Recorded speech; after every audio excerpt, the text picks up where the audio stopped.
Hello friends, welcome to all of you. सभी का एक बार फिर से स्वागत है जीवन एजुकेशन के इस ऑनलाइन प्लेटफॉर्म पर। और हम डिस्कस कर रहे थे ओबीजी के रिगार्डेड इम्पोर्टेंट क्वेश्चन सेशन और इम्पोर्टेंट क्वेश्चन क्लासेस। तो हमने लास्ट सेशन के अंदर ओबीजी के रिगार्डेड टॉपिक स्टार्ट किया था, ओबीजी का सब्जेक्ट स्टार्ट किया था, जिसके अंदर हमने वेजाइना पेरिनियम से रिगार्डेड कुछ क्वेश्चंस डिस्कस किए थे, फीमेल रिप्रोडक्टिव सिस्टम से रिगार्डेड कुछ क्वेश्चन डिस्कस किए थे, जो कि आई होप आप सबको अच्छी तरीके से समझ में आ गए होंगे और आप सबने अपनी अच्छी तरीके से प्रिपेयर कर ली हो। चलिएगा, अगला टॉपिक आज का हम स्टार्ट करेंगे ओबीजी के रिगार्डेड ही, यूट्रस। यूट्रस से रिगार्डेड जो इम्पोर्टेंट क्वेश्चंस हैं और इसके बाद जो अदर पोर्शन है उससे रिगार्डेड जो इम्पोर्टेंट क्वेश्चन है वो आज के इस सेशन के अंदर हम डिस्कस करने वाले हैं। तो सभी कैंडिडेट क्लास में आ जाइएगा, सभी कैंडिडेट नोटबुक पेन पेंसिल साथ में रखिएगा ताकि सभी की पॉइंट्स को आप नोट डाउन करते रहे। सभी क्वेश्चंस आपके एग्जाम पॉइंट ऑफ व्यू से काफ़ी इंपॉर्टेंट है, तो सभी को ध्यान से कंसंट्रेशन के साथ क्लास को देखना है, कंसंट्रेशन के साथ क्लास को समझना है। चलेगा, आज के सेशन को मैं स्टार्ट कर रहा हूँ, सभी कंसंट्रेट हो जाएगा। आज के सेशन का पहला क्वेश्चन आपके सामने है। क्वेश्चन को पढ़ते हैं, आंसर देखते हैं। विच of the following is a normal position of uterus? Uterus की नॉर्मल पोजीशन कैसी है? सभी को पता है यूट्रस कैसा है। यूट्रस एक होलो मस्कुलर ऑर्गन होता है जो कि पिरामिड शेप होता है। आपको सबको पता है पायरीफॉर्म शेप होता है, ठीक है। क्या है? होलो मस्कुलर ऑर्गन है, होलो मस्कुलर ऑर्गन है और पायरीफॉर्म इन शेप में ये होता है, आप सबको पता है। तो इसकी पोजीशन आपसे पूछी गई है कि जो यूट्रस होता है उसकी एक्चुअल पोजीशन क्या होती है? क्या रेट्रोवर्टेड और फ्लेक्स रिफ्लेक्टेड होता है, या फिर रेट्रोवर्टेड या रेट्रोफ्लेक्स्ड होता है, या फिर रेट्रोवर्टेड या फिर एंटीफ्लेक्स्ड होता है, या फिर एंटीवर्टेड और एंटीफ्लेक्स होता है? क्या करेक्ट आंसर आपका इस क्वेश्चन का होगा? आंसर आपको करना है, काफी इंपोर्टेंट क्वेश्चन है और इजी सा क्वेश्चन। सबसे पहले करेक्ट आंसर बताइएगा। चलेगा, यहाँ पर देखेंगे अपन यूट्रस का पोजीशन देख रहे हैं।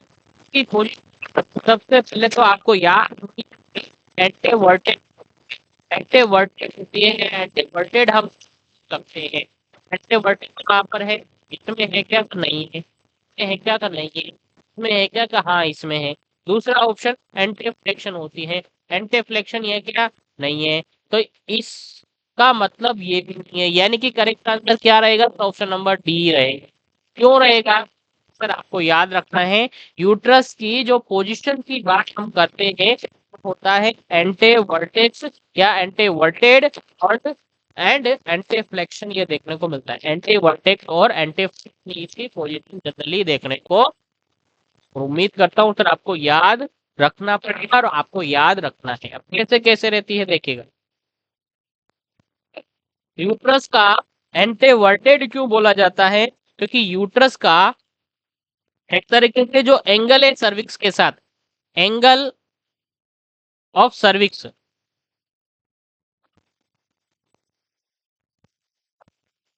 एंगल ऑफ सर्विक्स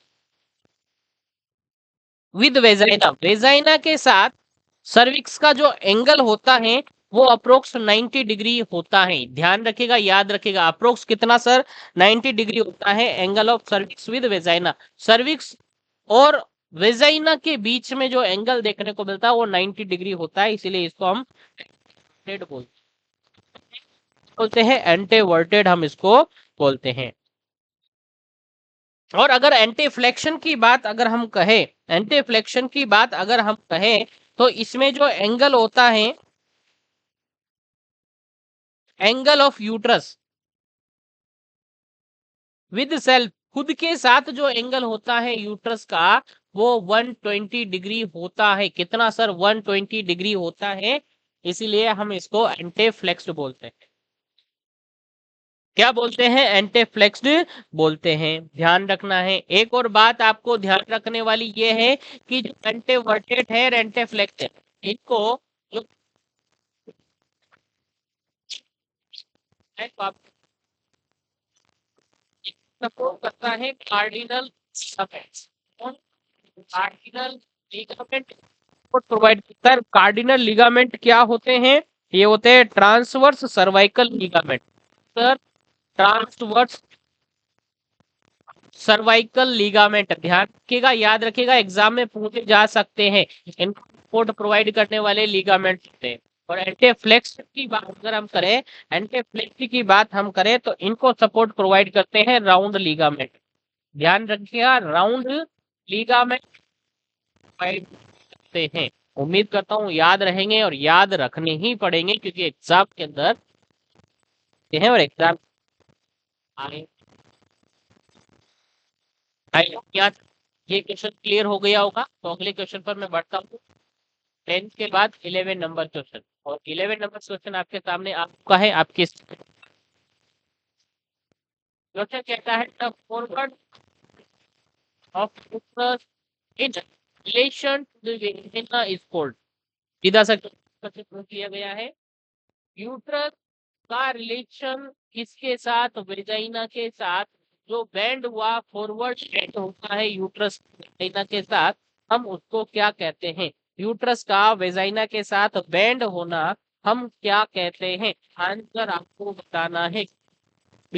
हमने क्या ये एंटीफ्लेक्शन होगा, क्या ये होगा, क्या ये एंटीवर्जन होगा, क्या ये डोर्सीफ्लेक्शन। और आई होप आप सब लास्ट क्वेश्चन ध्यान से देखा है तो इसका आंसर आपके पास देखिएगा। इस क्वेश्चन की बात अगर हम करें तो इस क्वेश्चन का राइट आंसर था एंटीफ्लेक्शन। तो क्योंकि सर हमने कहा था यूट्रस का सर्विक्स और वेजाइना के साथ जो रिलेशन है वो 90 डिग्री होता है, और इसको हमने कहा था कि नहीं कहा, तो एंटीवर्टेड होता है, एंटीवर्जन होता है। ठीक है, अब वेजाइना के साथ बात की जा रही है यूट्रस की, ये एंटी होगा जो कि सेल्स के साथ 120 डिग्री एंगल ये बनाए। आई होप याद रहेगा आपको। चलिए इसी के साथ आगे बढ़ता हूं मैं अगले क्वेश्चन पर। अगला क्वेश्चन आपके सामने ये था, 12 नंबर क्वेश्चन है। क्वेश्चन कहता है trust with depression at the fundus, uterus with depression, uterus कैसा है, डिफरेंस है, at the fundus in cold, fundus के पास यूट्रस डिप्रेस हो रहा है तो हम उसको क्या कहते हैं। क्या उसको अर्क्यूट यूट्रस कहेंगे, क्या उसको बाइकोर्न्यूट के बाई कॉर्न्यूट कहेंगे, क्या उसको सेप्टेट यूट्रस कहेंगे, या फिर इसको यूट्रस रेडिफाइस कहेंगे, क्या कहेंगे।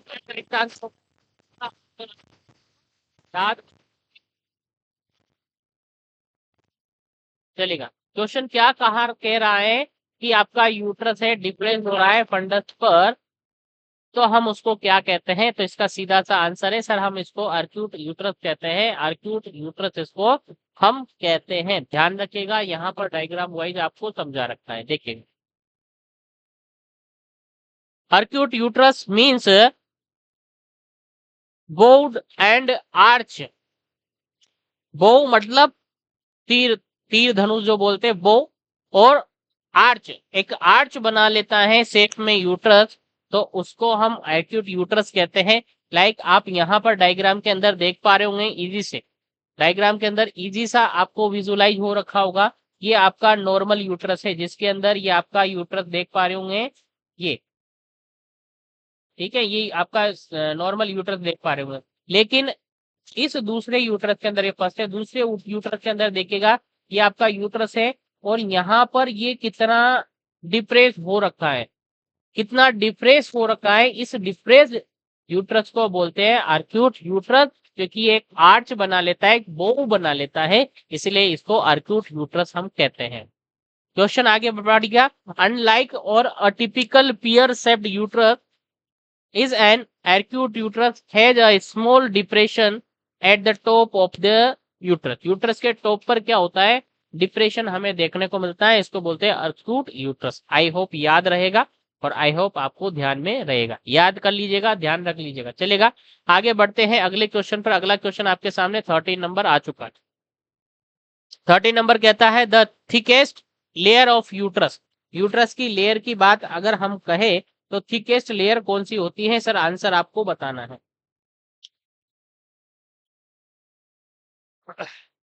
Thickest layer of uterus, endometrium, myometrium, perimetrium और पेरिटोनियम।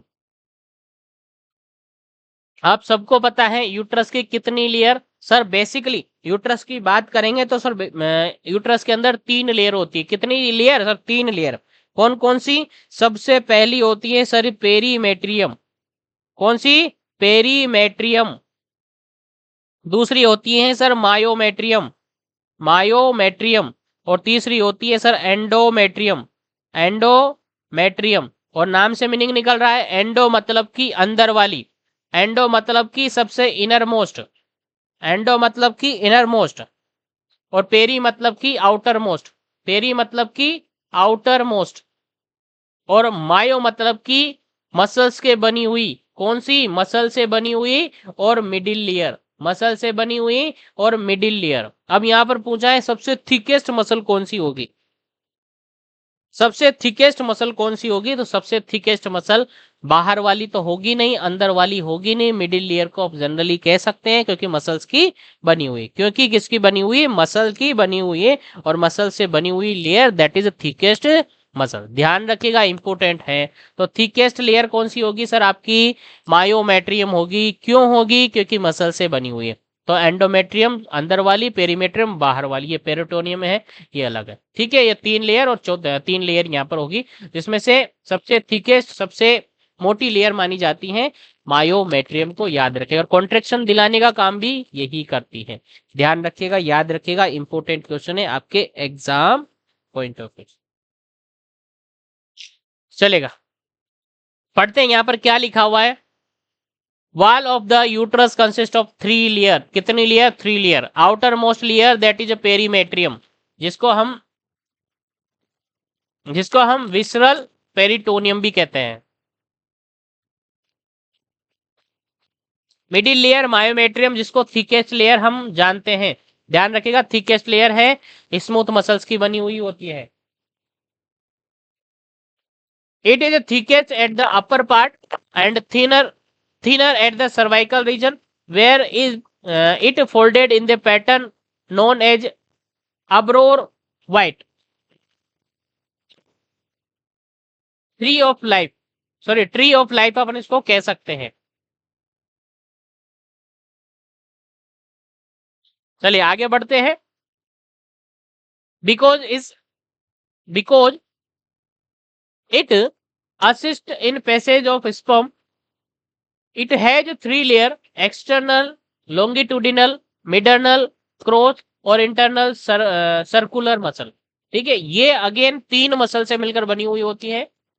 पहली सबसे बाहर वाली लॉन्गिट्यूडिनल मसल, अंदर वाली मतलब मिडिल वाली क्रॉस, और inner most circular muscle muscular layer से मिलकर बनी हुई होती है। Middle from crease crossing muscles fibre act living ligature. ध्यान रखिएगा, living ligature during the involution of uterus prevent the blood loss. Living ligature के रूप में ये होती हैं।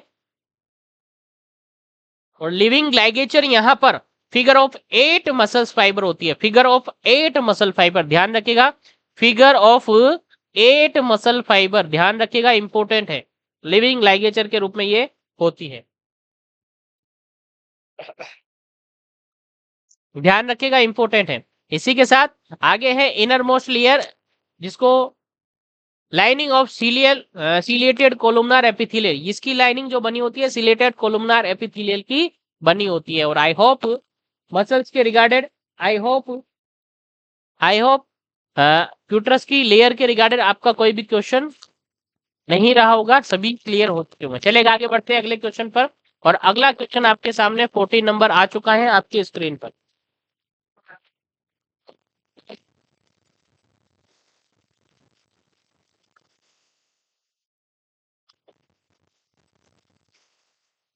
चलेगा, विच पार्ट ऑफ, अगला क्वेश्चन है आपका, which part of the uterus is called the living ligature of the uterus. चलिएगा, अब आंसर दीजिएगा क्या करेक्ट आंसर होगा।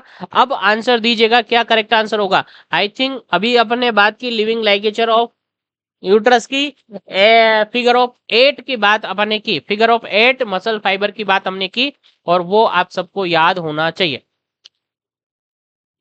तो यहाँ पर यूट्रस में लिविंग लाइगेचर ऑफ यूट्रस किसको कहते हैं? क्या perimetrium, endometrium, middle layer of the myometrium, या फिर inner layer of the myometrium? Myometrium के अंदर भी 3 लेयर बात की, मिडिल, इनर और आउटर।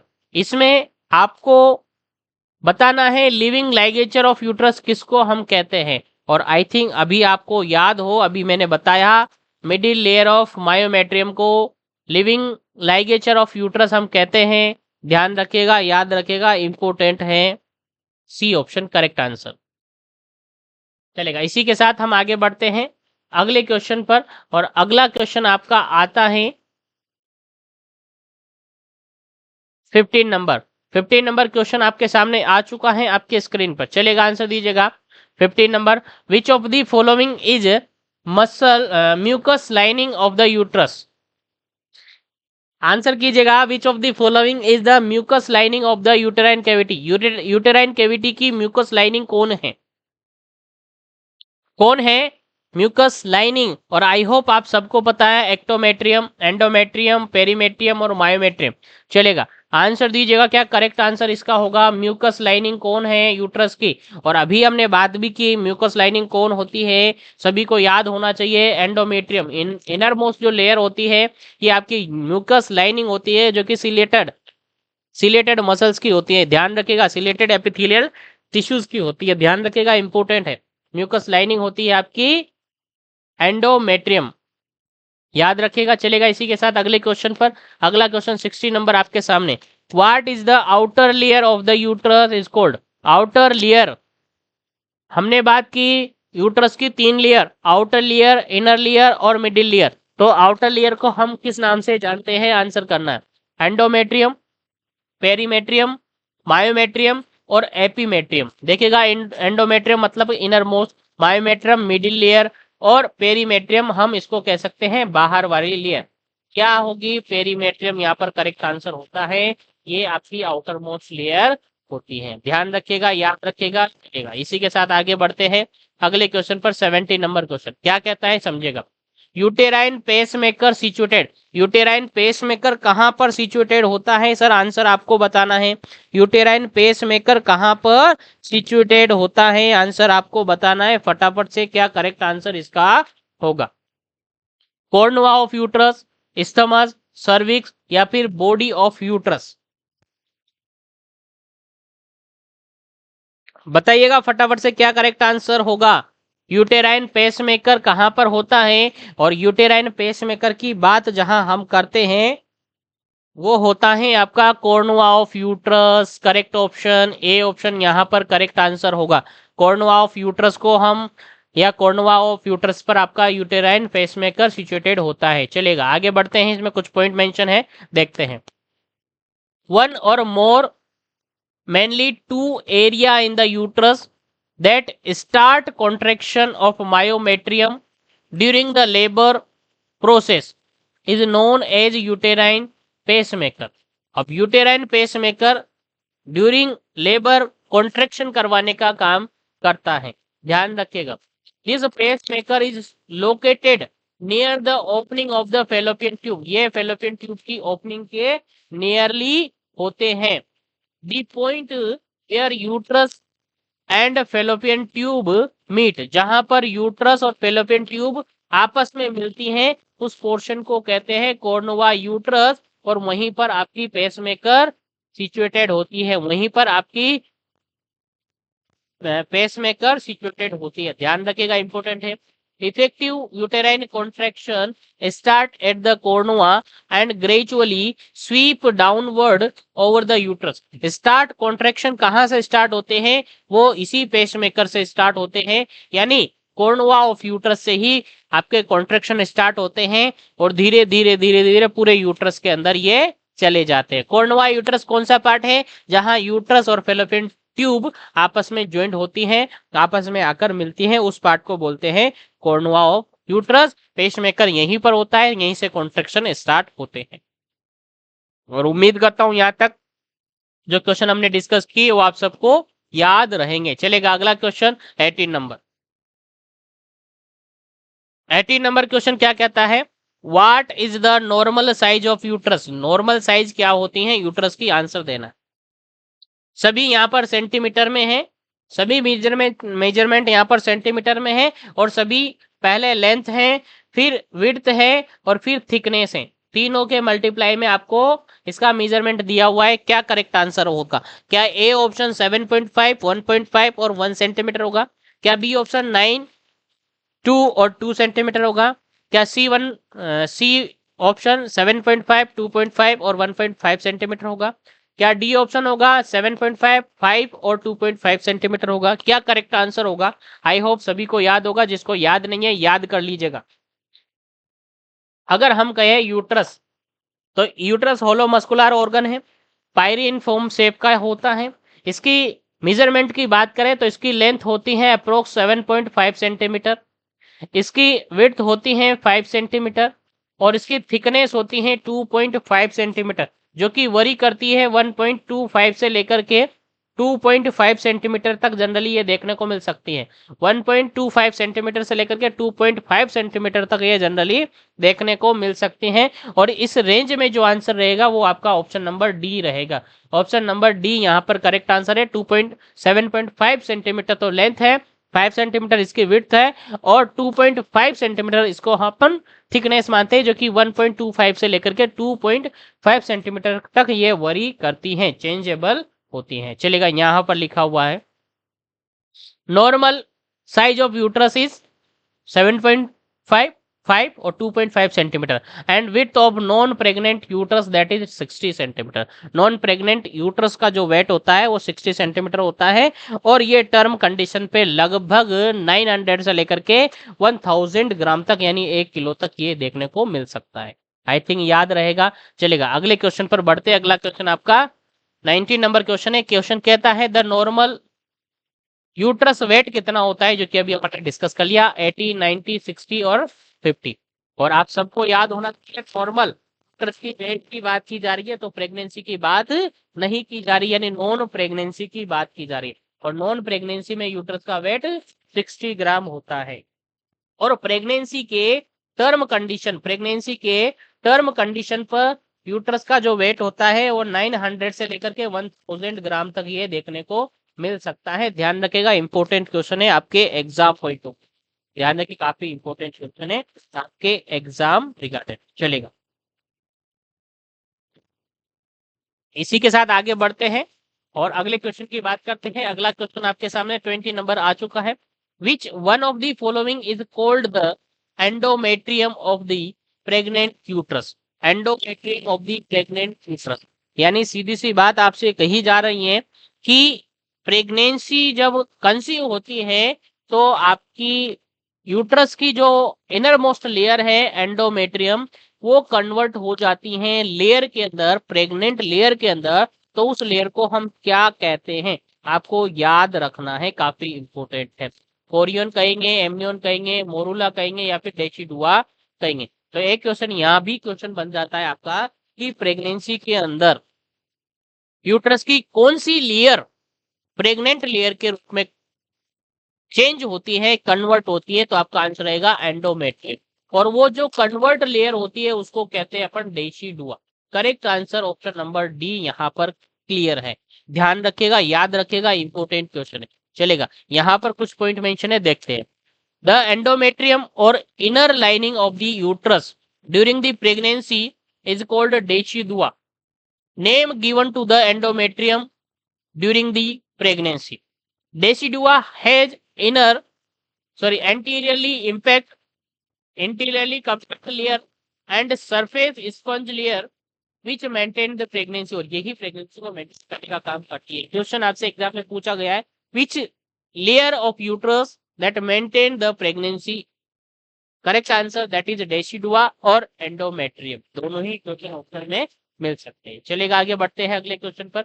और अगला क्वेश्चन आपके सामने आ चुका है आपकी स्क्रीन पर, देखिएगा। क्वेश्चन है, आफ्टर द फर्टिलाइजेशन या fertilize ovum has implanted itself the endometrium is known as. अब क्वेश्चन वही पूछा गया है आपसे, क्वेश्चन वही पूछ लिया गया है कि फर्टिलाइज ओवम आपका इम्प्लांट हो चुका है एंडोमेट्रियम पर, तो हम उसको क्या कहेंगे, क्या पेरीमेट्रियम कहेंगे, क्या डेसिडुआ कहेंगे, क्या मायोमेट्रियम कहेंगे, या फिर ऑल ऑफ दीज कहेंगे। और आई थिंक आप सबको समझ में आ गया, फर्टिलाइज ओवम है, इम्प्लांट हो चुका है, यानी प्रेगनेंसी कंसीव हो चुकी है, प्रेगनेंसी कंसीव हो चुकी है, इसलिए वो हम कहते हैं, क्या कहते हैं, ऑप्शन बी यहाँ पर करेक्ट आंसर रहेगा। उम्मीद करते हैं क्वेश्चन आपको इजीली समझ में आ गया होगा। चलेगा, इसी के साथ आगे बढ़ते हैं अगले क्वेश्चन पर। उम्मीद करता हूँ ये क्वेश्चन आपको क्लियर हो गया होगा। अगला क्वेश्चन आपका 22 नंबर है, काफी इंपोर्टेंट है। चलेगा, आंसर दीजिएगा। क्वेश्चन कहता है the cardinal function of the decidua. Decidua का कार्डिनल फंक्शन क्या होता है, डेसिडुआ काम क्या करती है, आंसर आपको देना है।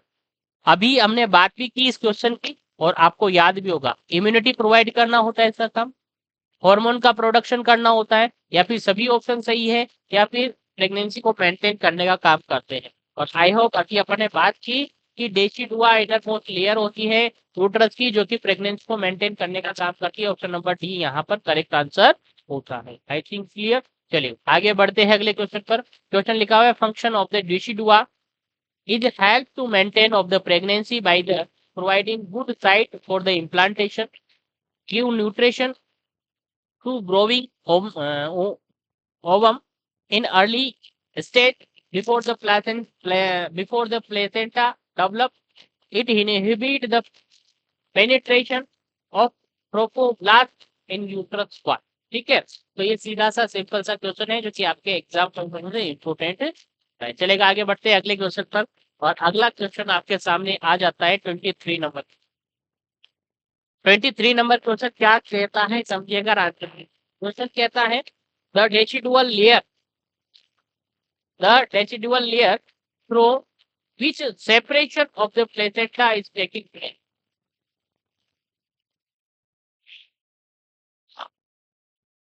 क्वेश्चन समझ में आ गया, decidual layer through the separation of the placenta is taking place. Separation of placenta जो होता है वो किसके थ्रू होता है, डेसिडुआ के अंदर भी अलग अलग लेयर होती है, decidua basalis, decidua basalis, decidua parietalis, decidua capsularis, decidua vera.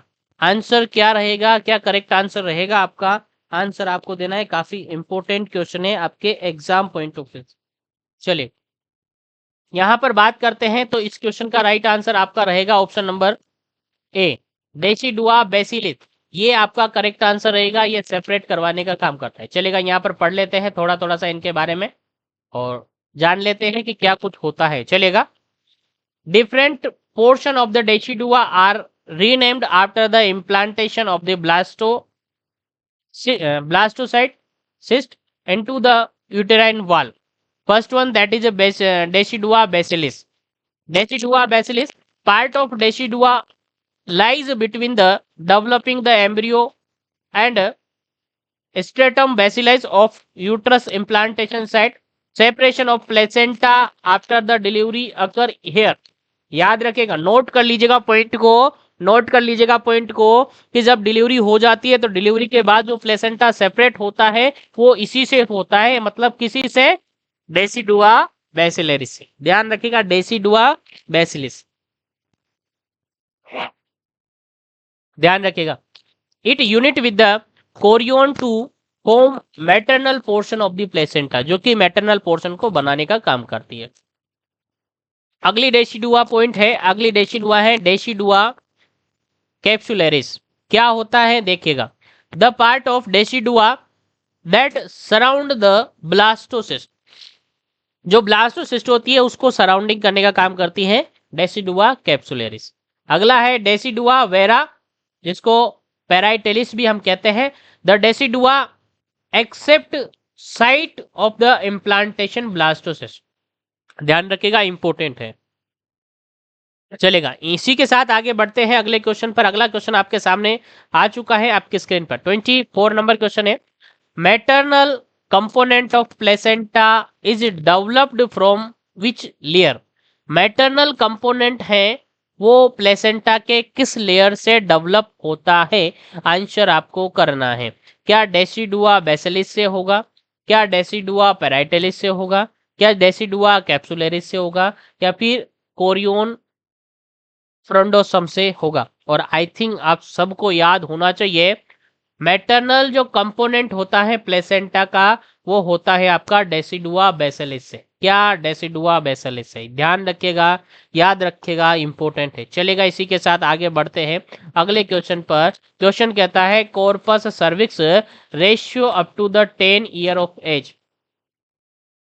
Corpus cervix ratio 10 year की एज में कितना होता है? आंसर आप सबको यहां पर बताना है। ध्यान रखिएगा, काफी इंपॉर्टेंट क्वेश्चन है आपके एग्जाम पॉइंट ऑफ व्यू से।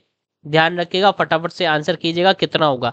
Corpus cervix ratio up to 10 year of age, 10 साल की एज में, 10 ईयर की एज में कॉर्पस सर्विक्स रेशियो कितना होगा? कॉर्पस क्या है? बॉडी ऑफ यूट्रस, यूट्रस का बॉडी है, ठीक है। यूट्रस की बॉडी के साथ सर्विक्स का जो रेशियो होता है वो कितना होता है, ये आपसे पूछा गया है।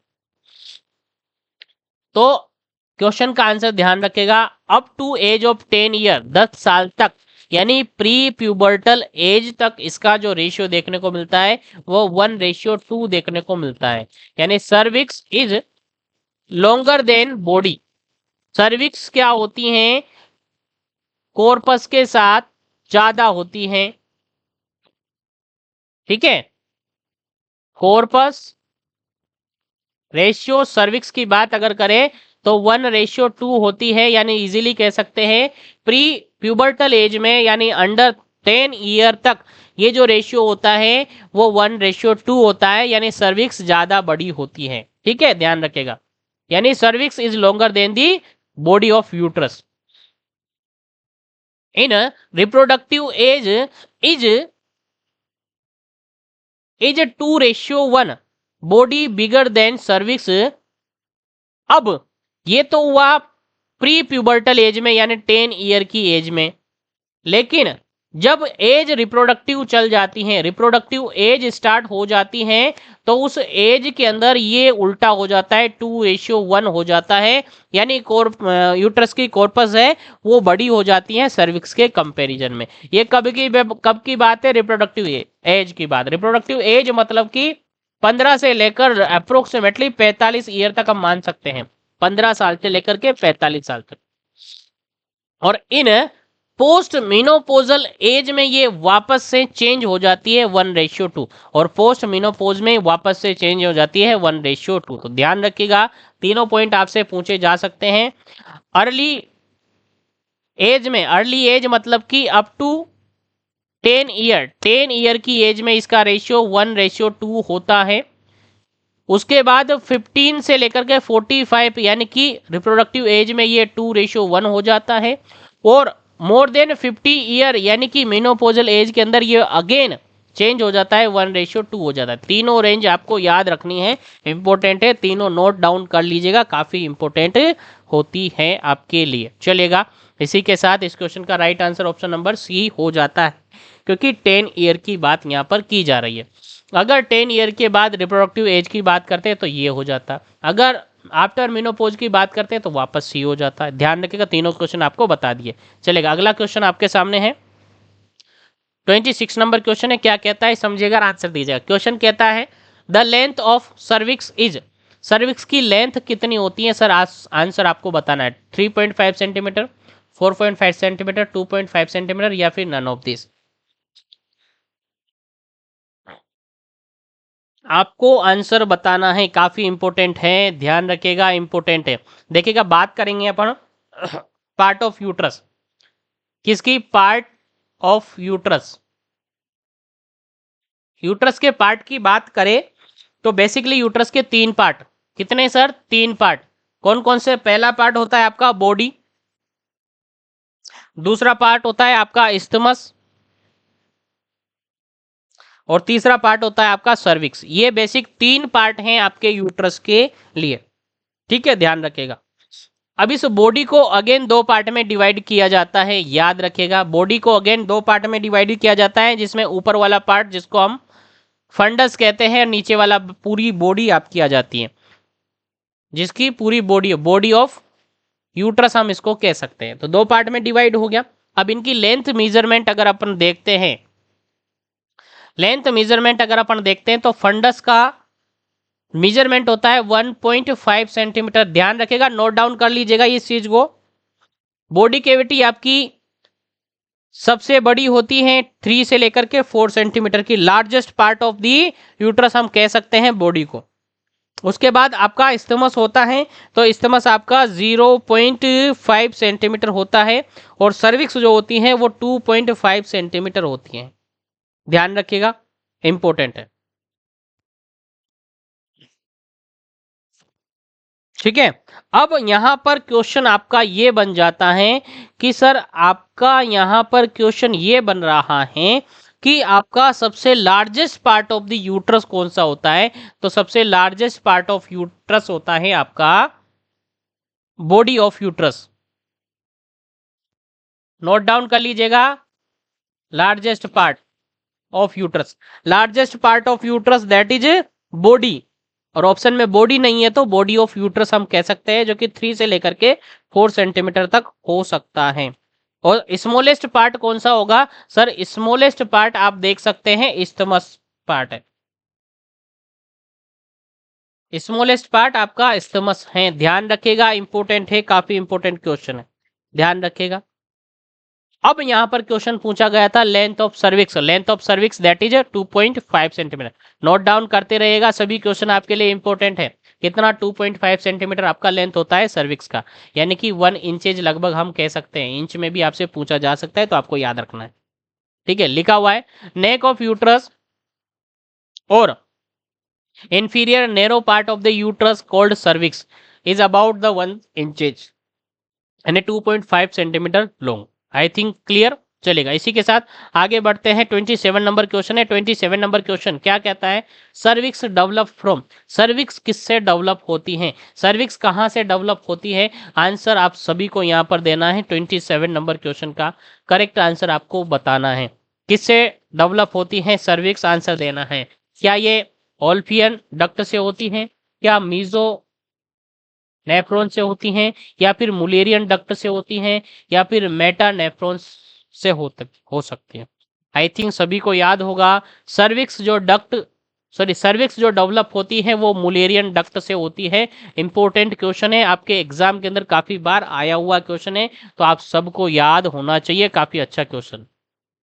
चलेगा, पढ़ते हैं यहाँ पर कुछ point. Mullerian duct is the embryonic structure that develop into the female reproductive tract, female reproductive tract के अंदर एम्ब्रियोनिक स्ट्रक्चर होती है, like oviduct, uterus, cervix and upper vagina, ये डेवलप होती है। ध्यान रखिएगा, ओविडक्ट, यूट्रस और सर्विक्स और अपर वेजाइना ये डेवलप होती हैं आपकी मुलेरियन डक्ट से। ओल्फियन डक्ट से क्या होता है? Wolffian duct are the embryonic structure from the male internal genitalia. Female में मुलेरियन डक्ट, फीमेल में मुलेरियन डक्ट, और मेल के अंदर ओल्फियन डक्ट। और ये क्या क्या डेवलप करता है? इसके अंदर एपिडिडाइमिस, वास डिफेंस, सेमाइनल वेसिकल, तीनों से रिगार्डेड क्वेश्चन पूछे हुए हैं प्रीवियसली एग्जाम में, तो सभी नोट डाउन कर लीजिएगा फटाफट से। मुलेरियन डक्ट से ये फीमेल डेवलपमेंट के लिए रेस्पॉन्सिबल है, ओल्फियन डक्ट ये मेल के लिए रेस्पॉन्सिबल है।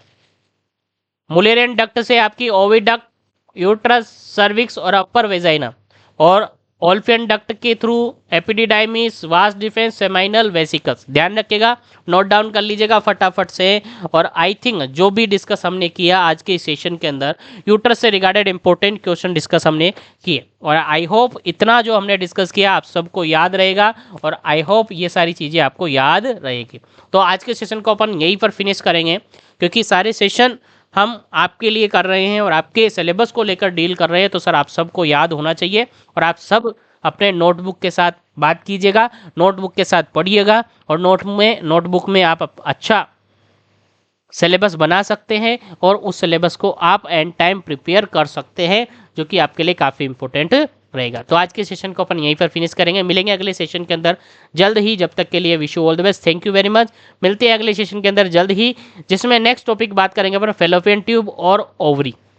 इस टॉपिक के अंदर अपन बात की, इस सेशन के अंदर बात की अपने यूट्रस से रिगार्डेड क्वेश्चन, और अब अगले टॉपिक में बात करेंगे अपन फेलोपियन ट्यूब और ओवरी से रिलेटेड क्वेश्चन। तो मिलते हैं अगले सेशन के अंदर जल्द ही, जब तक के लिए बने रहे जीवन एजुकेशन के साथ और पढ़ते रहे, अच्छी तैयारी करते रहे, ताकि आने वाले एग्जाम में आपका सिलेक्शन श्योर हो।